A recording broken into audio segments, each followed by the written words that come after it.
The morning Kira Newman walked into Professor Kane Zimmerman's lecture hall, she promised herself she would not fall for him, because that would be the stupidest thing she could possibly do at 23 years old with one semester left before graduation. She had heard the rumors, of course.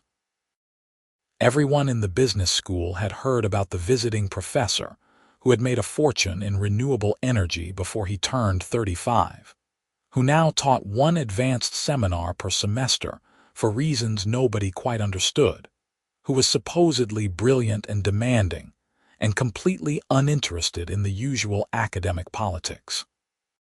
What the rumors had not mentioned was how he would look standing at the front of the room in charcoal gray slacks and a white shirt with the sleeves rolled up to his forearms. Dark hair, slightly messy like he had been running his hands through it. Blue eyes scanning the room with an intensity that made her stomach flip. "This is advanced corporate strategy," he said without preamble, his voice deep and controlled. "If you are here because you think having my name on your transcript will open doors, you are right. It will, but you will earn it. I expect original thinking, rigorous analysis, and the ability to defend your positions under pressure. If that does not interest you, leave now." Nobody moved. Kira sat in the third row, pen poised over her notebook, and told herself the way her heart was beating had everything to do with academic challenge and nothing to do with the man delivering it. The semester began the way she had expected it to be difficult. Professor Zimmerman assigned case studies that had no clear answers, pushed back on every assumption, and seemed to have a particular talent for asking the one question that would expose the weakness in any argument. Kira loved it. She had spent 4 years being a good student, getting good grades, doing what was expected. This felt different. This felt like being pushed to actually think. She started staying after class sometimes, not to flirt, but to argue about the finer points of market positioning or competitive advantage. He would lean against his desk, arms crossed, and listen to her with a focus that made her feel like she was the only person in the world. Then he would dismantle her reasoning with surgical precision, but in a way that made her want to go back and figure out where she had gone wrong. "You are one of the better students I have had," he told her after class one Thursday in early October, and the compliment warmed her more than it should have. "Thank you," she said, clutching her notebook against her chest like armor. "That means a lot. You have good instincts. You just need to trust them more." He paused, studying her face in a way that made her suddenly aware of how close they were standing. Then he stepped back, creating distance, and his expression shifted into something more neutral. "I will see you next week, Miss Newman." She noticed the shift. The way he always called her Miss Newman, never Kira, even though he used first names with other students. The way he would not quite meet her eyes sometimes. The way he ended their conversations just when they were getting interesting. It took her another 3 weeks to realize he was doing it on purpose. They were in his office hours, discussing her midterm paper on disruption strategies in established markets. She had argued that traditional companies could successfully fend off startup challengers if they were willing to cannibalize their own products. He was listening with that intense focus again, elbows on his desk, fingers steepled under his chin.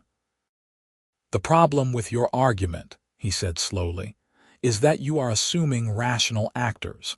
Most executives would rather protect quarterly earnings than long-term market position." "Then maybe they deserve to lose," Kira shot back. Something flickered in his eyes, amusement or appreciation or both. Spoken like someone who has never had to answer to a board of directors. "Have you?" "Yes." He leaned back in his chair. "I started my first company when I was 24, scaled it to 50 million in revenue in 3 years. The board wanted me to take a buyout offer. I refused. They forced me out." Kira stared at him. "What did you do?" "Started another company. Took it to 200 million, sold it on my terms. His smile was slight, but there was steel underneath it. The point, Miss Newman, is that idealism is admirable, but strategy requires understanding human nature. I do understand human nature, she said quietly. I understand that people want security more than they want growth.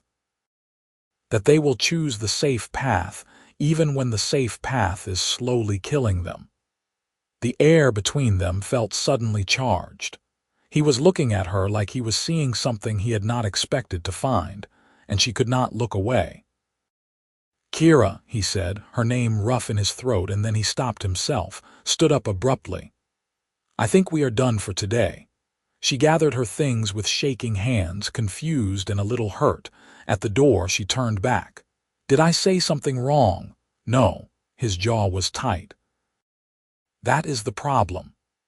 She did not understand what he meant until later that night, lying in bed and replaying the conversation, the way he had looked at her, the way he had said her name.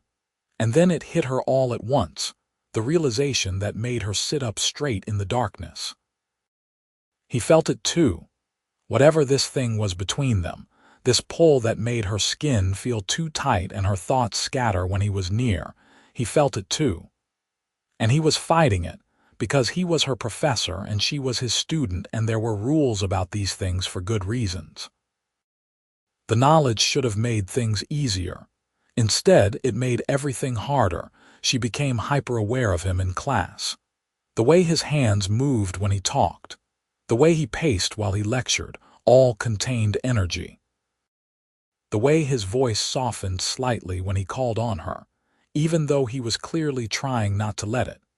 She caught him watching her sometimes, when he thought she was focused on her notes, and the heat in his gaze made her forget how to breathe. November came with cold rain and shorter days. Kira threw herself into her coursework, spent long hours in the library, avoided office hours unless absolutely necessary. She went on a date with a guy from her marketing class, a perfectly nice guy who made her laugh and paid for dinner and kissed her goodnight on her doorstep. She felt nothing. She went home and cried in frustration, because this was so stupid, getting hung up on a man she could not have. The final project for Professor Zimmerman's class was a strategic plan for a real company, presented to a panel that included him and 2 other business school faculty members. Kira chose a mid-sized organic food distributor that was struggling to compete with larger players. She spent weeks on the research, building financial models, interviewing company employees, developing a proposal for vertical integration that would give them a sustainable competitive advantage. Her presentation was scheduled for the 2nd week of December, 3 days before the semester ended. She stood in front of the panel in her best navy suit, her hands steady on the podium, and delivered the best work she had ever done. The other faculty members asked tough questions. She answered them. Professor Zimmerman sat silent through most of it, his expression unreadable. At the end, he asked, "What would you do if the CEO rejected your proposal?" "Find out why," Kira said. "If it was based on a real concern I had not addressed, I would revise the plan.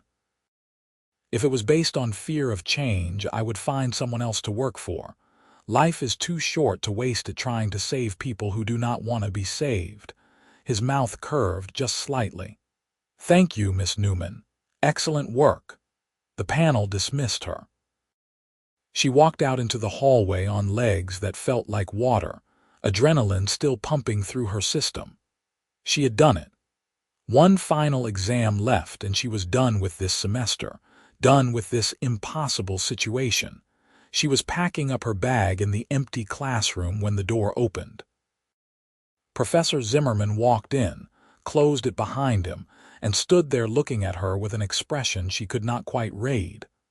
"That was the best presentation I have seen from a student in 5 years of teaching," he said. "Thank you." Her voice came out shakier than she wanted. He walked closer, stopping a careful distance away. You are going to do remarkable things, Kira. The use of her first name felt like a small rebellion, a crack in the armor he had been wearing all semester. She set her bag down. Can I ask you something? You can ask. Why did you become a professor? You obviously do not need the money, and you seem to find academic politics frustrating. He was quiet for a long moment. I started teaching because I wanted to give back, stay connected to new ideas. But if I am being honest, this semester has been harder than I expected. Why? His eyes met hers, and there was no hiding what was in them now. You know why? Her heart was pounding so hard she was sure he could hear it. We have not done anything wrong. No, we have not. He said it firmly, like he was reminding himself. And we will not. You have one exam left. The semester ends in 3 days. After that, you are no longer my student. After that, she whispered. After that, I would very much like to take you to dinner, if you are interested. The relief that flooded through her was so strong she felt dizzy. I am interested.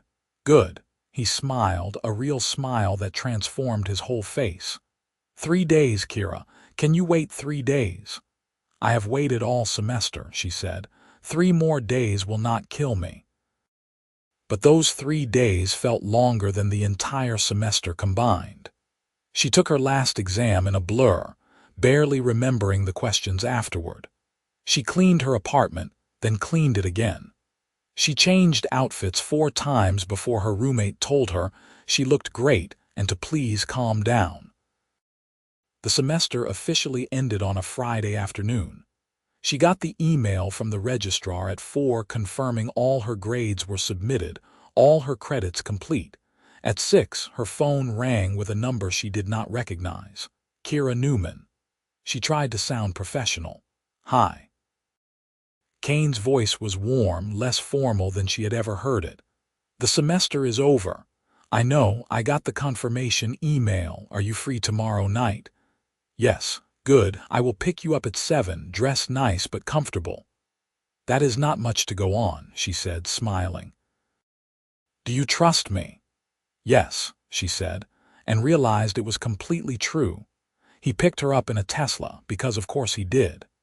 She had chosen a dark green dress that hugged her curves and ended just above her knees, paired with low heels and a leather jacket against the December cold. The look in his eyes when she opened the door made the 3 hours of preparation worth it. You look beautiful, he said simply. You look pretty good yourself. He was wearing dark jeans and a black sweater that fit him well enough to be expensive, his hair slightly damp like he had just showered. He looked younger outside the classroom, more relaxed. He drove them to a small Italian restaurant in a neighborhood she had never been to, the kind of place with no sign on the door and tables covered in white cloth. The owner greeted Kane by name, led them to a corner table near the fireplace. Wine appeared without being ordered, rich and red and perfect. You come here often? Kira asked, amused. I own the building, Kane admitted, but I come here often because the food is exceptional. Marco trained in Rome for 15 years before moving here. Of course you own the building. He grinned. We should probably talk about the whole billionaire thing at some point. Probably, she agreed. But not yet. Tonight I just want to know you, the person, not the resume. So he told her about growing up in Oregon, the son of 2 teachers who had instilled in him a love of learning and an almost pathological need to solve problems. About starting his first business selling refurbished computers to other students in his college dorm. About the failures and pivots and breakthroughs that had led to his first successful exit, then his second, then the renewable energy company that had made him genuinely wealthy. Why renewable energy? She asked, twirling pasta on her fork. Because I wanted to do something that mattered, he said. Making money is fine, but what is the point if you are not making things better?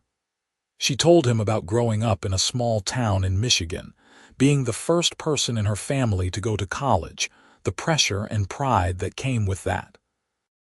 About wanting to prove she could make it in business, not because she craved wealth, but because she wanted to build things, create value, make an impact. That is why your presentation was so good, Kane said. You were not playing it safe. You actually believed in the strategy. I did. She met his eyes across the table. I do. The conversation flowed easy and natural in a way that surprised her. She had expected first-date awkwardness, the careful dance of revealing and concealing.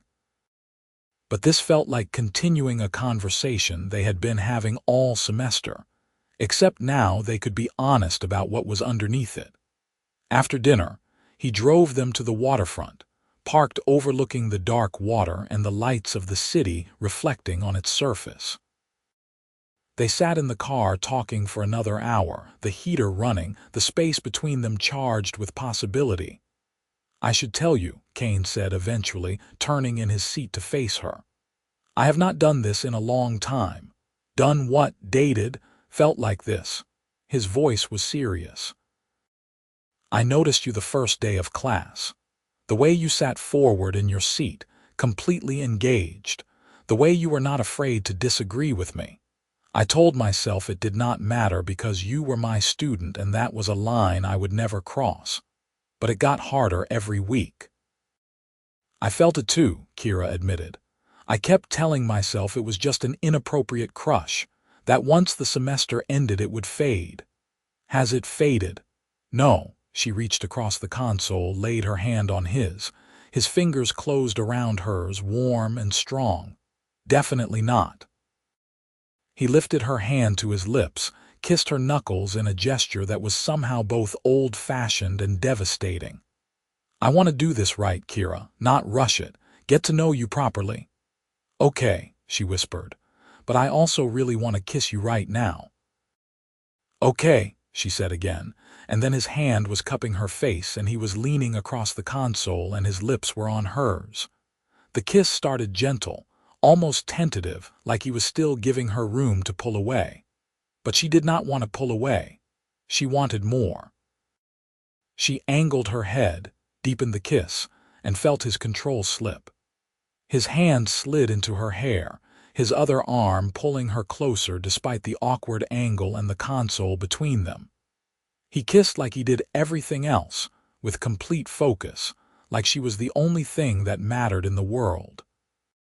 When they finally broke apart, they were both breathing hard. He rested his forehead against hers. 3 months, he said. I waited 3 months for that. Was it worth it? God, yes. He drove her home slowly, like he was reluctant to end the evening. At her door, he kissed her again, slower this time, sweeter. Can I see you tomorrow? Yes, definitely yes. The next weeks unfolded like a dream. Kane took her to art galleries and hole-in-the-wall restaurants and a jazz club where the music was so good she forgot to talk. They went hiking in the mountains despite the cold, and he taught her about the native plants they passed. His knowledge casually encyclopedic. They spent a whole Sunday in his apartment, a stunning space with floor-to-ceiling windows overlooking the city, cooking breakfast together and reading the news and talking about everything and nothing. She met his friends, successful people in their 30s who ran companies and nonprofits and venture capital funds. They welcomed her warmly, clearly surprised that Kane was dating someone but pleased about it. One of them, a woman named Laura who ran a clean tech incubator, pulled Kira aside at a dinner party. I have known Kane for 10 years, Laura said. I have never seen him like this. Whatever you are doing, keep doing it. I am just being myself, Kira said, confused. Exactly. Laura smiled. He needs that. Someone who is not impressed by the money or the success. Someone who sees him. The holidays came. Kira went home to Michigan for Christmas, spent 3 days with her family in the small house where she grew up. Her parents were proud and slightly bewildered by her stories of the city, the business school, the man she was dating who had apparently made a fortune in renewable energy. Just be careful, her mother said, folding laundry in the kitchen. Men with money, they live in different worlds. He is not like that, Kira said. He is kind. He listens. He treats me like an equal. Good. Her mother kissed her forehead. You deserve that. Kane spent Christmas with his parents in Oregon, but they talked every night, long phone conversations that stretched past midnight. On New Year's Eve, she flew back early to be with him. He picked her up from the airport, kissed her right there in arrivals despite the crowd, took her to his place where he had cooked dinner, prepared everything perfectly.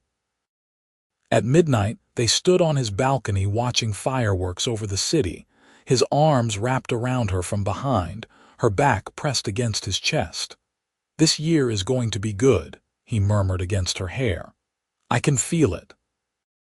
Yeah, she said, turning in his arms to kiss him as the city celebrated around them. Me too. January brought reality back in the form of job searching.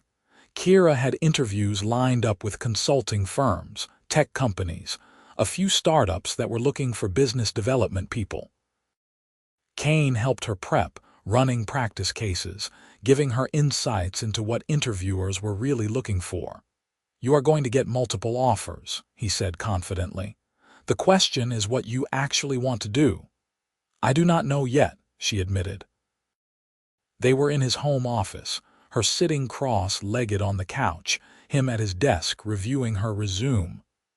Part of me wants the stability of a big company, but part of me thinks that would be boring. You should talk to some people at my fund, Kane said thoughtfully. We invest in early-stage renewable energy companies. Some of them are looking for operators, people who can come in and build out business functions. Would that be weird, me working for one of your portfolio companies? Why would it be weird? I do not know, mixing professional and personal. He rolled his chair over to the couch, took her hands in his. Kira, I am not trying to control your career. I am trying to help you find something you will love. If that is with one of my companies, great. If it is somewhere else, also great. I trust you to make your own decisions. She believed him.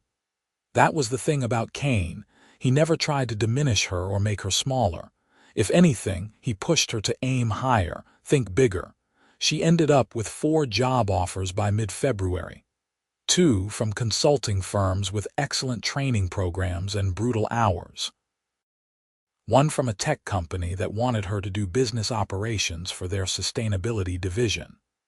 And 1 from a company called Verdant Solutions, a Kane portfolio company that was scaling up production of advanced solar panels, that wanted someone to build out their corporate partnerships team. The Verdant offer was the riskiest. Startup equity instead of guaranteed bonuses, a small team instead of extensive support, the possibility of failure. It was also the one that excited her most. I think I want to take the Verdant offer, she told Kane over dinner at his place. They had fallen into a routine where she spent most nights there, her things gradually migrating from her apartment to his. Tell me why, he said, pouring more wine. Because I would be building something from scratch, because I believe in the technology. Because even if it fails, I will learn more in 2 years there than 5 years anywhere else. She paused. Am I being stupid? Turning down more money and stability? You are being brave, Kane said. That is different. She started at Verdant in March.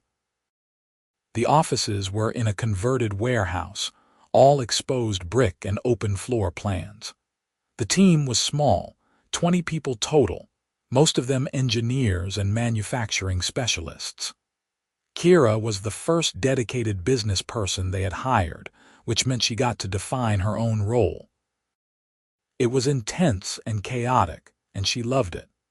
She spent her days reaching out to potential corporate partners, building financial models, helping the founders prep for investor pitches. She came home exhausted and energized, full of stories about problems and solutions and small victories. Kane listened to all of it with genuine interest, occasionally offering advice but mostly just being supportive. He was working on his own projects, evaluating new investment opportunities, serving on several company boards. They were both busy, but they made time for each other. Morning coffee before work. Dinners where they actually talked instead of looking at phones. Weekends hiking or exploring the city or just being lazy together. In April, 6 months after that first dinner, Kira officially moved into Kane's apartment. It felt natural, inevitable. Most of her stuff was already there anyway. "I should probably tell you something," Kane said, helping her unpack the last box. "I have never lived with anyone before. Dated, yes, but never this." "Never, never." He pulled her close. "You are the first person I have wanted this with." "No pressure then," she said lightly, but her heart was full. Living together was an adjustment, learning each other's rhythms and quirks. Kane was an early riser who liked to work out before dawn. Kira needed coffee before she could form coherent sentences. He was neat to the point of compulsive. She had a habit of leaving half-full coffee mugs around the apartment. They worked through it, compromised, laughed at themselves. In May, Verdant landed its first major corporate partnership, a deal Kira had spent 2 months negotiating. The celebration at the office was loud and happy. That night, Kane took her to the nicest restaurant in the city, the kind of place that required reservations months in advance. "I am so proud of you," he said, raising his glass. "You did that, all you." "I had help," she said. "Your advice on the pricing structure was crucial."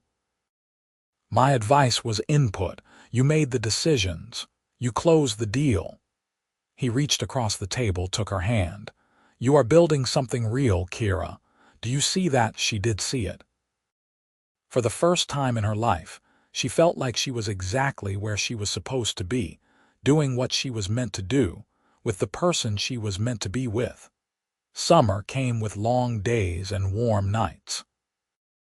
They took a week off in July, flew to Hawaii, spent lazy days on the beach and adventurous days hiking to waterfalls. On their last night, they sat on the balcony of their rental watching the sunset, and Kane said, "I love you." It was not the first time he had said it. He had said it first in March, whispered against her skin in the darkness of his bedroom, and she had said it back immediately. But something about the way he said it now felt different, weighted with more meaning. "I love you too," she said. "You know that. I do. But I need you to understand what I mean when I say it." He turned to face her fully. "I mean I want this forever. I mean I want to build a life with you. I mean when I think about my future, you are in every single version of it." Her breath caught. "Kane." "I am not proposing," he said quickly. "Not yet. We have only been together for 9 months, and I know that is fast. But I want you to know my intentions. I want you to know where this is going. Because if that is not what you want, if you need something different, I need to know." "That is what I want," Kira said, her voice shaking slightly. "All of it, with you." The relief on his face was beautiful. He pulled her into his lap, held her close. They stayed like that as the sun set and the stars came out, wrapped around each other, planning a future that felt suddenly, wonderfully real. Back home, life continued its forward momentum. Verdant grew, hired more people, closed more deals. Kira got promoted to Director of Strategic Partnerships with a title that felt absurdly grown up. She hired her first employee, a recent graduate who reminded her of herself a year ago, hungry and smart and ready to prove herself. Kane's fund closed on a new investment, a company developing next-generation batteries.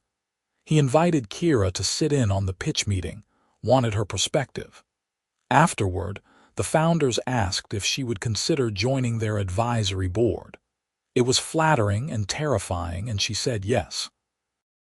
In October, a year and a semester after they first met, Kira woke up to find Kane already awake, propped up on one elbow watching her. "That is creepy," she mumbled, still half asleep. "You are beautiful when you sleep. Still creepy." But she smiled, rolled into his arms. "What time is it?" "Early, I could not sleep." "Why not?" "Nervous, I think." That woke her up. Kane never got nervous. "About what?" "About whether you will say yes." Before she could process what that meant, he was out of bed, pulling on jeans and saying, "Get dressed. I want to show you something." She threw on clothes, confused and intrigued. He drove them to the waterfront, the same spot where they had sat in his car after their first date. But instead of staying in the car, he led her down to the water's edge, where the city lights reflected on the dark surface. "A year ago," Kane said, taking both her hands, "you walked into my classroom and turned my whole world upside down. I spent 3 months fighting what I felt because I knew it would be complicated and messy and worth every second. I was right about all of it. This year with you has been the best year of my life. You challenge me, inspire me, make me want to be better. You see past the money and the success to who I actually am, and you love that person. I never thought I would find this. I never thought I would want this. But I do. I want forever with you." He dropped to one knee, pulled out a small box, opened it to reveal a ring that caught the light, a simple diamond set in platinum that was somehow exactly what she would have chosen. "Kira Newman, will you marry me?" She was crying, tears streaming down her face, her hands shaking in his. "Yes. God, yes." He slid the ring onto her finger, stood, pulled her into his arms, and kissed her like he had that first time in his car, with complete focus, like she was everything. Around them, the city glittered and the water lapped at the shore, and Kira thought about waiting, about those 3 months of careful distance and growing tension, about how the waiting had made this moment possible. "Worth the wait," Kane murmured against her lips. "So worth it," she whispered back. They got married in May, a year and a half after that first dinner, in a ceremony that was small and perfect. Kira's family flew in from Michigan, still slightly overwhelmed by Kane's world but clearly happy for her. Kane's parents were warm and welcoming, his mother crying through the whole ceremony. Their friends filled the rest of the seats, a mix of business school classmates and entrepreneurs and people who had become family. Kira wore a simple white dress and carried wildflowers. Kane wore a dark suit and could not stop smiling. They wrote their own vows. He promised to always push her to aim higher, to support her dreams even when they scared him, to love her with everything he had. She promised to keep him grounded, to call him out when he was wrong, to build a life with him that was about more than just success. When the officiant pronounced them married, the kiss was sweet and deep and full of promise. The reception was at the Italian restaurant where they had their first date, Marco outdoing himself with food that was more art than meal. They danced to old jazz, Kane's hand firm on her back, moving with surprising grace. "Mrs. Zimmerman," he said, testing out the name. "I am keeping Newman professionally," she reminded him, "but I do like the sound of that. I like the sound of you being my wife. I like the sound of you being my husband." They honeymooned in New Zealand. 2 weeks of stunning landscapes and adventure and time completely disconnected from work and responsibility. They hiked mountains and explored cities and spent long nights in beautiful hotels just being together. On their last night, lying in bed watching stars through the skylight, Kane said, "We should talk about what comes next." "What do you mean, kids? Where we want to live long term, what we want our life to look like?" He traced patterns on her bare shoulder. "I want to know what you are thinking."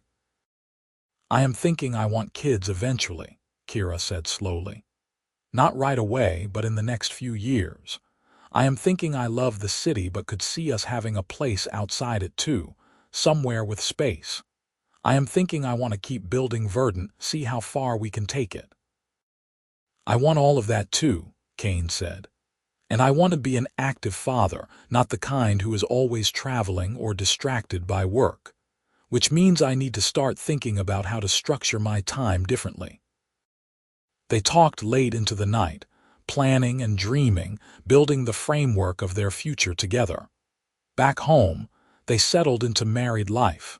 It felt both different and exactly the same. The legal and social recognition of their relationship added weight, made it feel more permanent, but the day-to-day reality was still them, still the partnership they had been building all along. Verdant continued to grow. 2 years in, they were profitable, scaling rapidly, attracting attention from larger companies interested in acquiring them. The founders asked Kira what she thought. "I think we have built something special," she said in the board meeting.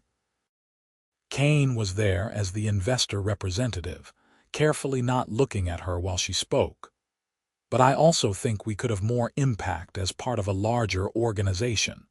If the terms are right, if we can maintain our mission and team, I think we should seriously consider offers." The acquisition process took 6 months of intense negotiation. In the end, they sold to a major energy company for a price that made Kira's equity stake worth enough to be genuinely wealthy in her own right. At the closing dinner, Kane raised his glass to her. "To my brilliant wife, who just became a multimillionaire through her own work. To taking risks," she responded, "and to patient investors who believed in us."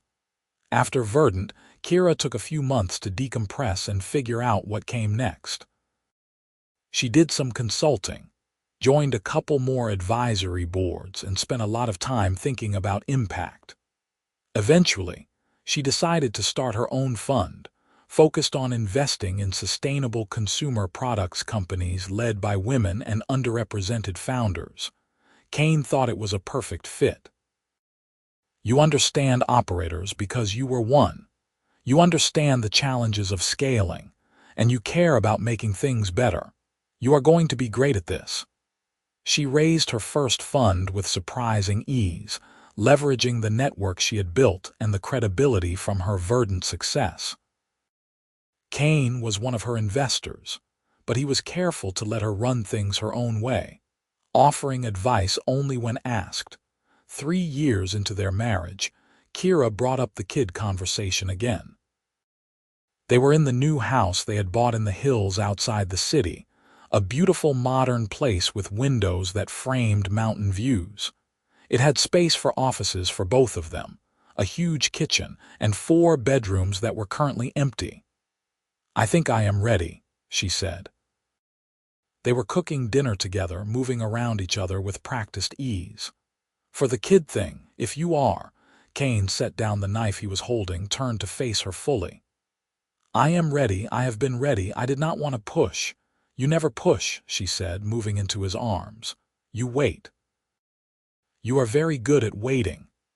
"Some things are worth waiting for," he said, kissing her forehead. "You taught me that. Getting pregnant took a few months, long enough to start worrying but not long enough to be a real problem." When the test came back positive, Kira sat on the bathroom floor staring at it, overwhelmed by joy and terror in equal measure.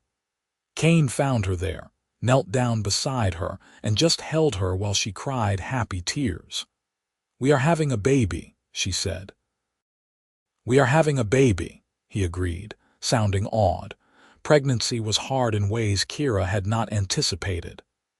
The fatigue, the nausea, the way her body felt increasingly foreign. But Kane was steadfast, rubbing her feet and making food runs at odd hours and never once complaining. He came to every appointment, asked intelligent questions, read parenting books with the same focus he brought to everything. Their daughter was born on a sunny morning in September, after 12 hours of labor that tested every limit Kira had. Kane held her hand through all of it, whispered encouragement, cried when the baby finally arrived screaming and perfect. They named her Alina, after Kane's grandmother. She had dark hair and blue eyes and a determined expression that reminded Kira of Kane. Taking care of a newborn was exhausting and wonderful and occasionally terrifying.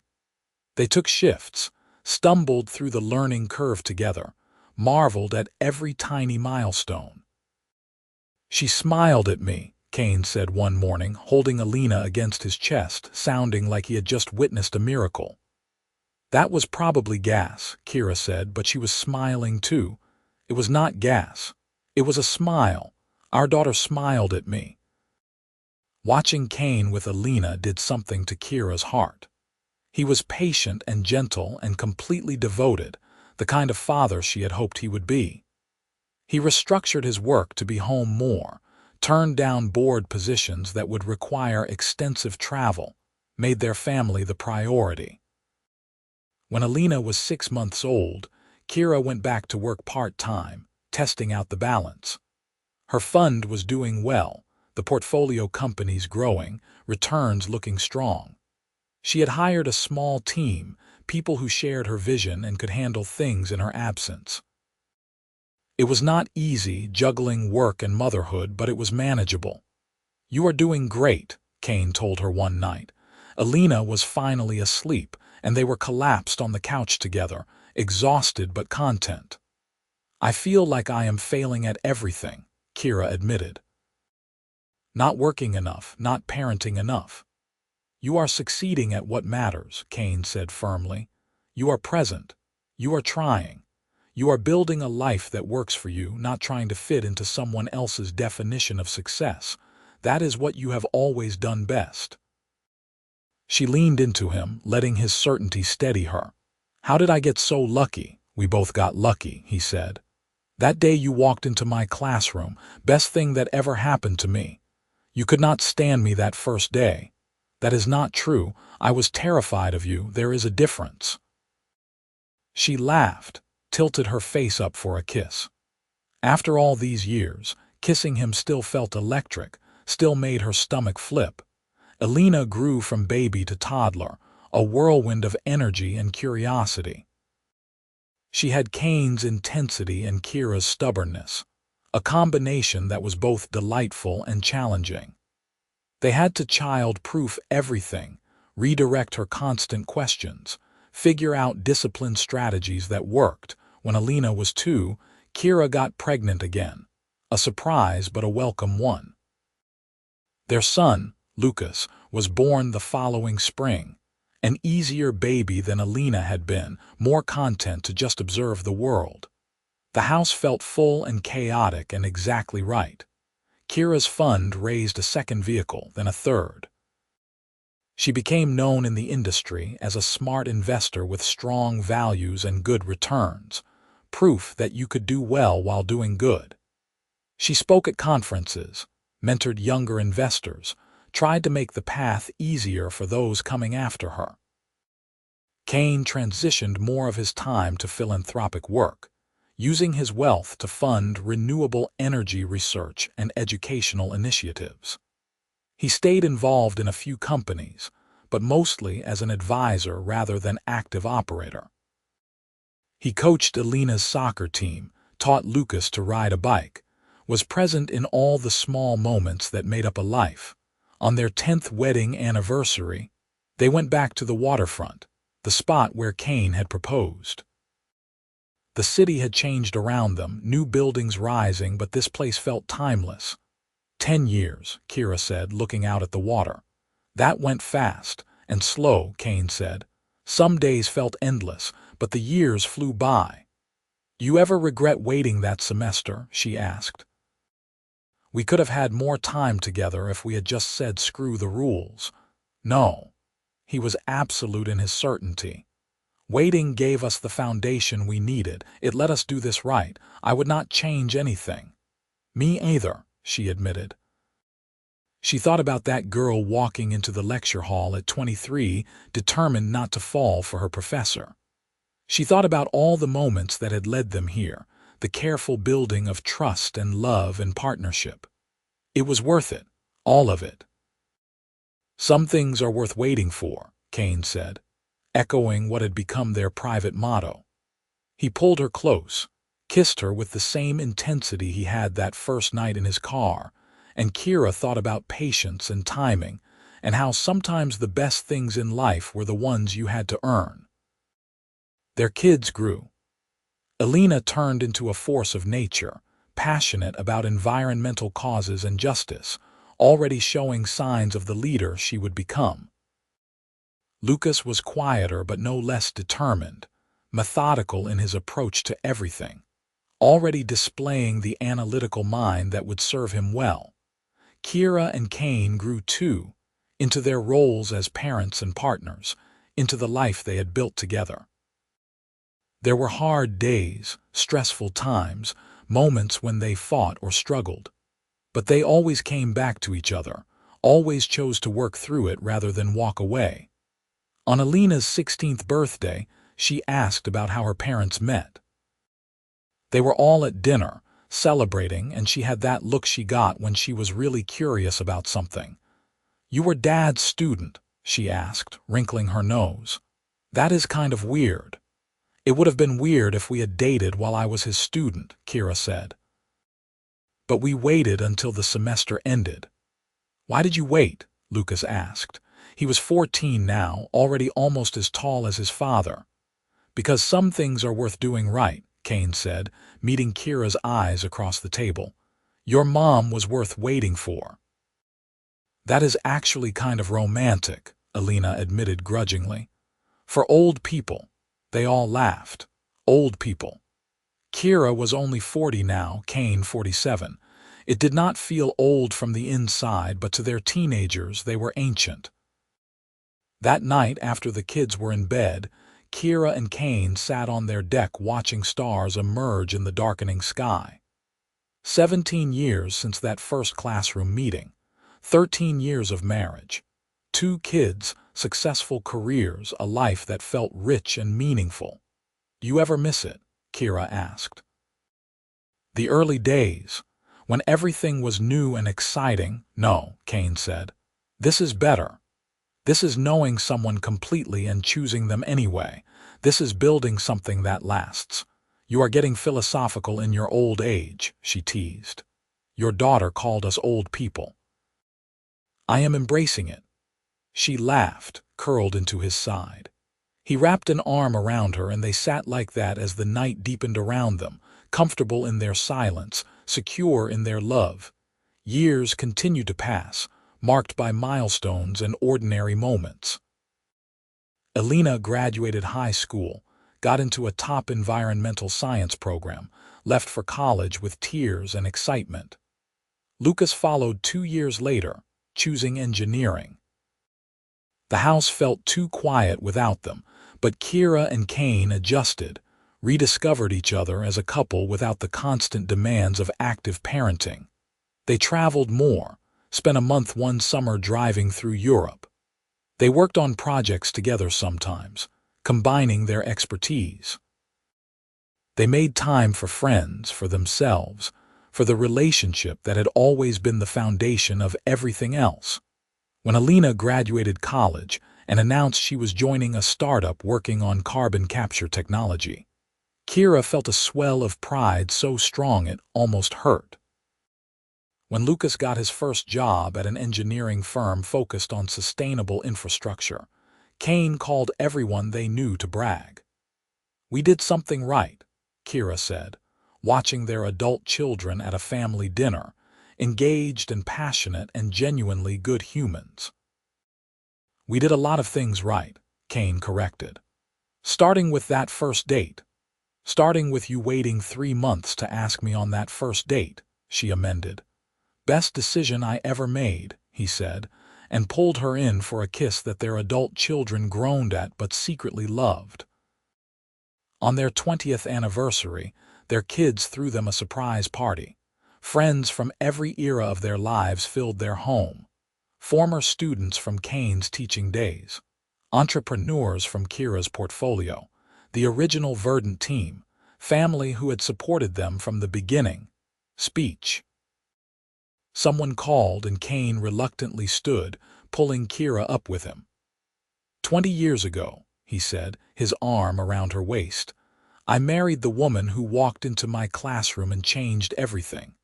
I promised to support her dreams, push her to aim higher, and love her with everything I had. It has been the easiest promise I ever kept. Kira, you have made every day of the last 20 years worth living. Here is to 20 more. The room erupted in cheers. Kira blinked back tears, kissed her husband, and looked around at the life they had built, the children they had raised, the work they had done, the love that had sustained all of it. Someone asked Alina what it was like growing up with such accomplished parents. She thought about it seriously before answering. "The thing about my parents," she said, "is they never made it about the accomplishments. They made it about showing up for each other, for us, for the things they believed in. They taught us that success is not just what you achieve, but how you treat people along the way. And they taught us that good things come to those who wait for the right moment, who do not rush into things just because they can." Later that night, after everyone had left and the house was quiet again, Kira and Kane stood in their kitchen cleaning up, moving around each other with the ease of 2 decades of practice. "Alina made us sound wise," Kira said, loading the dishwasher. "We are wise," Kane said. "We figured out what mattered and built our lives around it." "You figured it out," Kira corrected. "That day you decided to wait until the semester ended. You could have pursued me anyway, made it complicated and messy, but you chose to do it right." "We chose to do it right," Kane said. "Both of us. Every day since then." She dried her hands, moved into his arms. They swayed gently in the kitchen, no music but their own rhythm, the comfortable dance of long partnership. "I love you," she said, the words as true as the first time she had said them, as meaningful as they had ever been. "I love you too," Kane replied. "Forever." Outside, the city lights glowed against the night sky. Inside, 2 people who had waited for the right moment, who had built a life based on patience and partnership, held each other close. Their story had started in a classroom with rules and boundaries and careful distance. It had grown into something bigger than either of them had imagined, a love story written in ordinary moments and extraordinary commitment. Some things, they had learned, were worth waiting for. And once you found them, they were worth holding on to with everything you had, through all the years and changes and challenges that life would bring.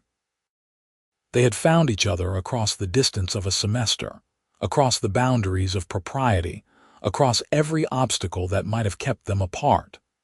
And it had been worth every second of waiting, every moment of restraint, every choice to do things right instead of easy. Their love had been built on that foundation of patience, and it had sustained them through everything that came after. As they climbed the stairs to their bedroom, hands linked, Kira thought about that 23-year-old girl walking into a classroom, determined not to fall for her professor. She wished she could tell that girl that everything would work out better than she could imagine, that the waiting would make it sweeter, that patience would be rewarded beyond her wildest dreams. But that girl would figure it out on her own, just as Kira had. She would learn that the best things in life could not be rushed, that true partnership required time and trust, and the willingness to do things right even when it was hard. She would learn that some stories were worth waiting for, worth fighting for, worth building a whole life around. And in the end, she would understand that the waiting had never been about deprivation or delay. It had been about creating space for something real to grow, something strong enough to last forever.